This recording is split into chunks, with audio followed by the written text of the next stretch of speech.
لہٰذا ہم نے طارق جمیل صاحب کو ونریبل نہیں کیا بلکہ ونریبل وہ ہوئے ہوئے تھے. ہم نے انہیں سپورٹ کیا ہے کہ ایٹ لیسٹ ہمارے اسٹوڈنٹ ان کی سچائی میں ان کا ساتھ ہے, جو غلط بات ہے. ریٹن میں اتنی موٹی کتاب ایک عالم دین نے کتنے بڑے بڑے علماء دیوبند سے تقریرات لگا کے طارق جمیل صاحب کے خلاف آج سے کئی سال پہلے لانچ کی ہے, جب میرا ان کا تعلق بھی آپس میں نہیں تھا.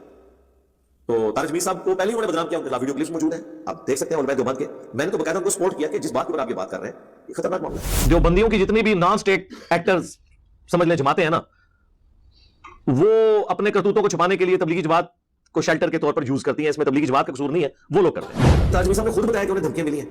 انہوں نے ویڈیوز میں کہا کہ میں یہ حدیث جب پڑھ رہا ہوں میں دیکھ رہا ہوں آپ لوگوں کے چہروں کے رنگ فک ہو رہے ہیں. کے پی سے جو ڈرگز ہیں ان کی اسمگلنگ بعض اوقات تبلیغی جماعت میں گھسے ہوئے لوگ, تبلیغی جماعت کی وجہ سے نہیں ہو رہا ہوتا, لیکن وہ اس کو یوز کرتے ہیں اور اس طریقے سے. السلام علیکم دوستوں, آج کی ویڈیو میں آپ دیکھیں گے کہ انجیز صاحب کا یہ کہنا ہے کہ مولانا طارق جمیل صاحب جو ہیں ان کے اوپر علماء دیوبند ہے, یعنی دیوبندی حضرات جو ہیں تبلیغی جماعت کے اندر جو علماء ہیں انہوں نے مولانا طارق جمیل صاحب کے اوپر فتوے لگائے کہ مولانا طارق جمیل صاحب جو ہیں وہ نعوذ باللہ ڈرافتی ہو گئے ہیں. جیسا کہ آپ کو پتا ہے کہ آج کل سوشل میڈیا کے اوپر مولانا طارق جمیل صاحب کے حوالے سے کنٹروورسی بہت زیادہ چل رہی ہے تبلیغی جماعت اور مولانا طارق جمیل صاحب کے درمیان. کہ مولانا طارق جمیل صاحب جو ہیں وہ منصر اجتماع کے اندر گئے تو وہاں پر مولانا طارق جمیل صاحب کی جو راستے ہیں وہ بند کر دیے گئے اور مولانا طارق جمیل صاحب کو بیان بھی نہ کرنے دیا وہاں پر, منصر اجتماع کے اندر شرکت کرنے دی مولانا طارق جمیل صاحب کو.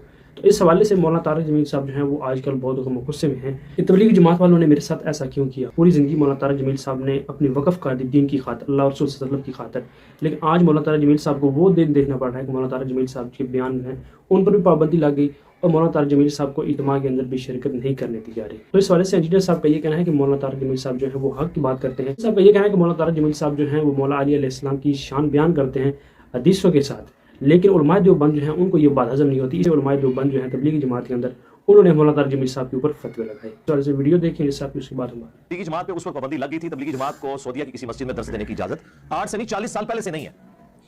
پہلے آلموسٹ یہ 60 سال تک وہاں کام کرتے رہے ہیں. تبلیغی جماعت 1926 میں بنی تھی, یعنی ابھی 100 سال سے مکمل نہیں ہوئے.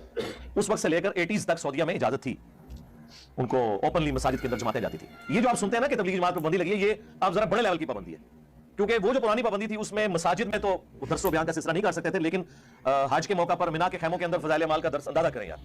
منا کے خیموں میں قرآن ترجمے سے پڑھنے کی بجائے وہ فضائل اعمال کا درس ہو رہا ہوتا تھا. میں نے خود مطلب اٹینڈ کیا 2007 میں جب میں حج کے لیے گیا, تو وہ اجازت تھی. اسی طریقے سے ہوٹلوں کے اندر اور گھروں کے اندر یہ سلسلہ چل رہا تھا. لیکن آپ سمجھ لیں جس طرح ہمارے یہاں پہ ہو جاتا ہے نا کہ کل عدم ڈکلیئر ہو جائے کوئی جماعت, تو وہ چھپ کے بھی کوئی ایکٹیویٹی نہیں کر سکتی. تو اب آلموسٹ انہوں نے اس کو یہ درجہ وہاں پہ دے دیا. غلط ایٹیچیوڈ ہے. اس کی ریزن کوئی بھی ہو, بعض لوگ اسے وہ طالبان کے انقلاب کے ساتھ جوڑ رہے ہیں کہ وہ کہیں ایکسپورٹ نہ ہو جائے سعودیہ میں. یہ ان کو خطرہ لگا ہے کہ تبلیغی جماعت کے ذریعے طالبان آ کے یہاں سے ہماری کنگ شپ نہ چھین لیں. ملوکیت میں یہ تو ڈر لگا رہتا ہے, جب عوامی حکومت نہ ہو, ڈنڈے کے زور پہ ہو, تو وہ اسے مقبولیت تو حاصل نہیں ہوتی. پہلے ان کو خطرہ جو ہے وہ صدام حسین سے تھا, اس سے پہلے خطرہ ان کو امام خمینی سے تھا, اور اب طالبان سے خطرہ لگ گیا. کبھی داعش سے لگ جاتا ہے. تو یہ بھی ایک بڑی جو انڈکلیئرڈ ریزنز ہیں نا, ان میں سے ایک یہ ہے کہ شاید وہ نہ. یہ بات ٹھیک ہے کہ تبلیغی جماعت چونکہ اس کے روٹس دیوبند سے ہیں, تو دیوبندیوں کی جتنی بھی نان اسٹیٹ ایکٹرز سمجھ لیں جماعتیں ہیں نا, وہ اپنے کرتوتوں کو چھپانے کے لیے تبلیغی جماعت کو شیلٹر کے طور پر یوز کرتی ہیں. اس میں تبلیغی جماعت کا قصور نہیں ہے, وہ لوگ کرتے ہیں. ایون پاکستان میں بھی آپ دیکھیں, کیونکہ تبلیغی جماعت کے لیے پورے ملک میں ایک سافٹ کارنر پایا جاتا ہے ان کی کنٹریبیوشنز کی وجہ سے. تو ہمارے کے پی سے جو ڈرگز ہیں ان کی اسمگلنگ بعض اوقات تبلیغی جماعت میں گھسے ہوئے لوگ, تبلیغی جماعت کی وجہ سے نہیں ہو رہا ہوتا, لیکن وہ اس کو یوز کرتے ہیں اور اس طریقے سے. اور یہ فرسٹ ہینڈ نالج میرے پاس موجود ہے ایجنسیز کی طرف سے. یہ نہیں کہ میں ایجنسیوں کا بندہ ہوں, مجھے تنگ بھی بہت ہے وہ.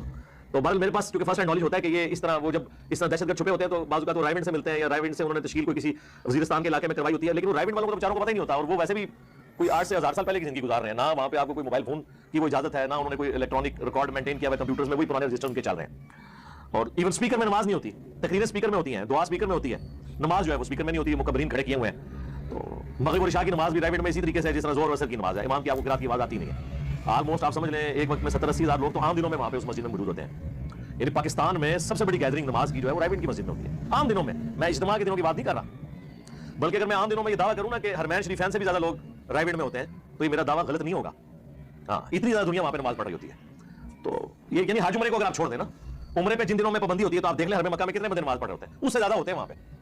تو وہ تو حج عمرے کی وجہ سے لوگ چلے جاتے ہیں. یہ تو نہیں کہ پورا سعودیہ جو ہے وہ مکے میں ہر وقت بیٹھا ہوتا ہے. یہ یہیں سے بات کی جا سکتی ہے کہ یہ ہم ہوتے تو وہیں پہ ہوتے, ایسے نہیں ہوتا. تو تبلیغی جماعت پہ انہوں نے پابندی اس وقت ہی لگائی تھی, وہ اس طرح ایکٹیویٹیز پرفارم نہیں کر سکتے تھے.